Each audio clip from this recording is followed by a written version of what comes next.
to get a few loads put out on a couple of different roads, and I'll come out with a tractor for a few hours and scratch these bad spots out of the road, and then I'll kind of go over the top of it with a little bit better gravel.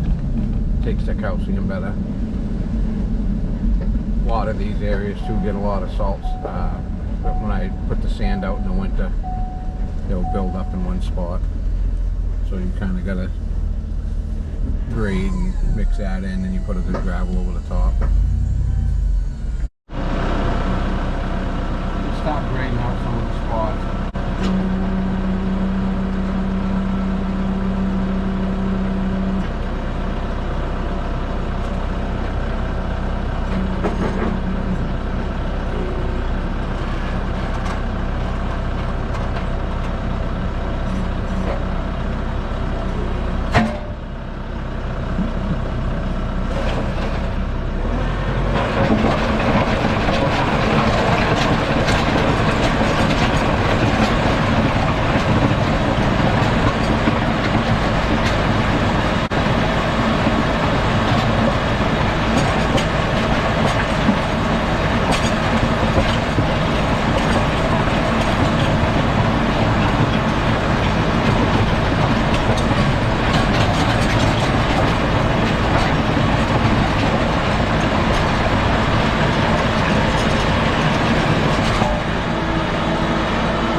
So you kind of put the road back together. I do with the grader blade, and you'll see that I'll come down through. I'll rock pick it real quick. Sometimes you got to spend a few hours rock picking. This isn't really that bad. I'll show you the box blade system that I got.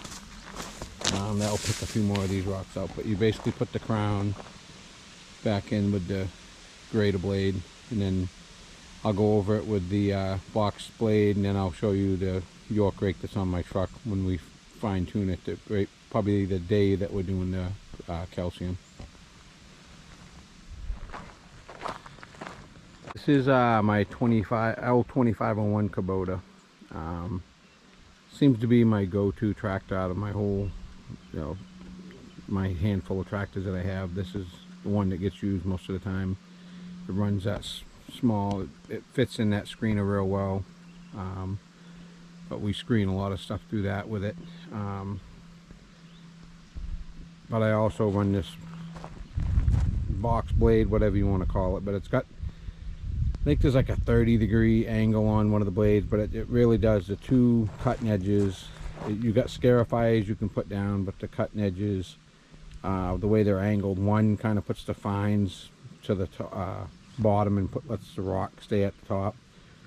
So when you go down a road, it really puts a road together. I found better than anything, even a York rake. You can set it so that it tilts one way or the other. I do that on certain roads.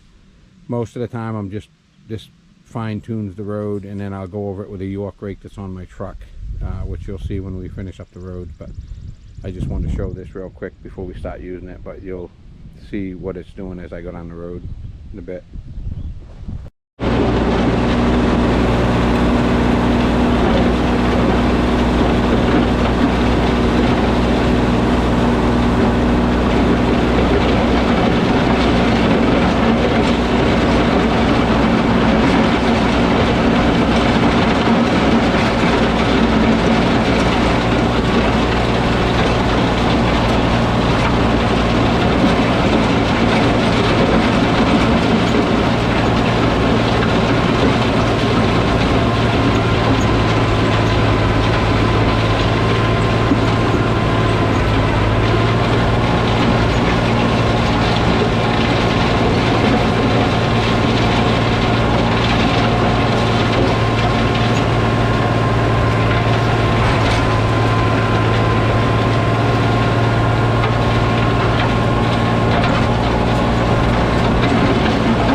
This is what we kind of finish up the roads with.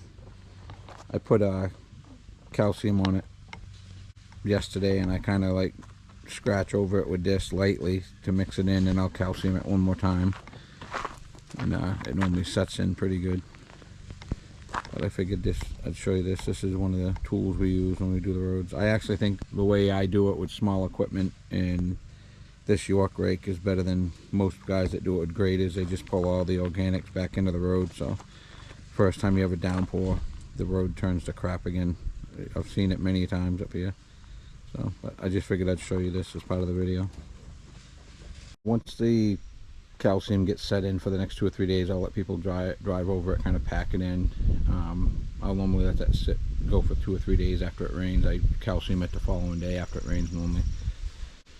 Like I said, we do stay away from the lakefront with it. I just don't even want to go there with people. I don't believe there's any, from what I read, there's no issues with calcium near the lakes, but so I try to stay, pretty far away from the lake. Some of the upper roads, I'll calcium. Anywhere we put a lot of material, I try to put calcium on it to get it to bind up a little bit. But going over it in 2 or 3 days with this kind of puts things back in shape. I do more and more road work. It's nothing to have a 500 or 600 foot driveway on the lakefront up here. A lot of driveways are almost like a road, but every year I try to buy a little more equipment that's going to help me out with the road stuff. I bought this a few years ago. It was actually a older style Fisher. I just put it on a newer headgear so I could plug it into my newer trucks. But this saves a lot of time, and it sometimes, having a little more speed than a tractor goes too, I think helps. I have a pretty good size one for the back of one of my tractors, but sometimes having that speed it blends the dirt better. I think it puts the fines back up on top. So, not that you can really fly down the road. You don't want to be having rocks fly up and break your windshield, but overall this is a tool that works pretty good. I just wanted to show it one more time.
I just want to show the final pass we do with the York rake on the truck. It pretty much takes anything off the road bigger than 3/4 inch rock, but it comes out pretty good, I think.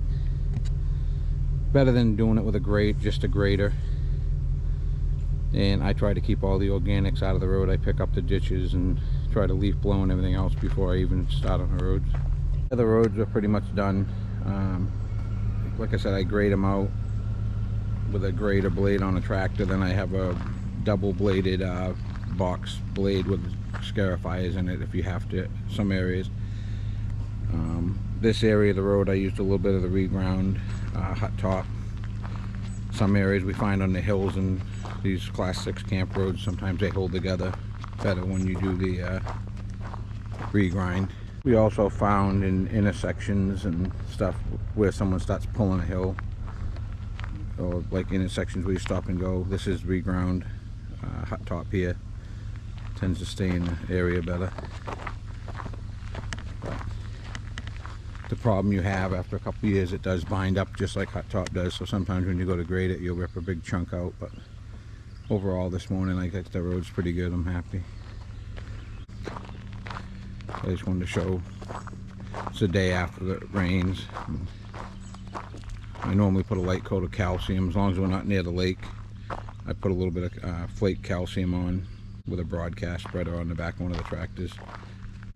This will bind up pretty good. Pulls the keeps the dust down, keeps the moisture pulled into the road. You tend to lose a lot of material too. People don't realize that, but the dust that comes off the road over the course of the summer, you actually lose a lot of material. But here's one of the roads I'm going to show. And this is a pretty busy road. It cuts across the whole development, basically. So. This is probably one of the worst hills in this development. 4 or 5 years other people were grading the road. They would just grade it with regular 3/4 road pack, but the problem is everybody pulls up out. It's a hill all the way up out from the lake, so when you're pulling a trailer or a camper, it tends to rip the road apart. Problem is too, when you get it this smooth, it kind of turns into a racetrack for a lot of people, I guess you might say. I think the roads last longer. I have a lot of people that say, no, you got to crown every road. That ain't true on the lakefront. Sometimes if there's not a ditch on both sides of the road, you tip a road to go to it where the water will run off. That, and there's normally not enough material on these Class 6 camp roads. There's not enough money in the budgets out here to put the material where you can crown everything, so you try to bridge over some of the boulders until I try to do certain sections of the road, like I'll get into it with an excavator digging the rocks out, and really we'll put 8 or 9 tri-axle loads on certain parts of the road, and that tends to help. Basically these camp roads need more material, so as the money comes in, that's what we try to do. This section of road you can crown a little bit because there's a ditch on both sides, but there are sections, there's probably more sections that are tipped one way or the other, is how I felt I've done this development probably now for 5 years, so I'm finding there's certain sections of road you can, a lot of the road committee people are always like, no, every road has to be crowned, but that's not true. So you'll argue that with a lot of people, but sometimes you're better off tipping it and letting the water run off one side. What we try to do every year too is pick a certain section of road and ditch it. Most of these roads were put in back in the 50s, kind of bulldozed in. Some of them are way off compared to where the pins are, but we try to straighten them out as we find the pins, and sometimes you can't. I mean, stuff's been built, and but this is one we did I think 2 years ago, but this made a big difference in the road. And there is a culvert that goes underneath that hot top driveway, so it gets down to where it crosses the road. I have done a few ditches that really don't have culverts. It just gives a reservoir for when you have a downpour, it gives a place for the water to go. One good thing about the road committees is people that keep an eye, you got 2 or 3 people now keeping an eye on it. That, and when you're putting money in the roads, everybody out here that's paying dues tends to keep an eye on things a little more. But just wanted to show you that. This section of road, you can't tell now because it's been pretty dry up here for a while this year. But we had a year that the snow melted off real fast. It got warm, plus a lot of downpours. And there was only a ditch on this side of the road, which that all climbed uphill. There's a pretty good mountain side there. But the water, instead of having an area to go through, it absorbed into the road. The 1 or 2 small culverts that were in here failed. It actually took one of them and it took it out and sent it out in the woods like 20 or 30 feet. So I don't know, probably 8 or 10 years ago, actually, I had to come out and we put bigger culverts and more of them. And this side of the road was never ditched, so we ditched this last year. Had a small line scratched in it, but we ditched this pretty good to give it an area where water can go. But now there's a couple culverts in different areas, but it all flows here and goes out into that marshy area. So, but as time goes on, I try to, small road committees don't have a lot of money, so I try to treat them right. It keeps me local too, and I actually enjoy doing this. Playing in the dirt, I guess you say it, but I get sick of some of the landscaping sometimes when it's you over and over do the same thing. I do a lot of retaining walls, stuff like that, rock walls, new construction sometimes where you do a complete landscape. But I actually enjoy, as I get older, I kind of want to get into doing more of this, and less guys are doing this. A lot of guys that retired up here that were doing a lot of the roads. There's like 7 lakes within 5 miles of my house, so someone's always asking me to do this. So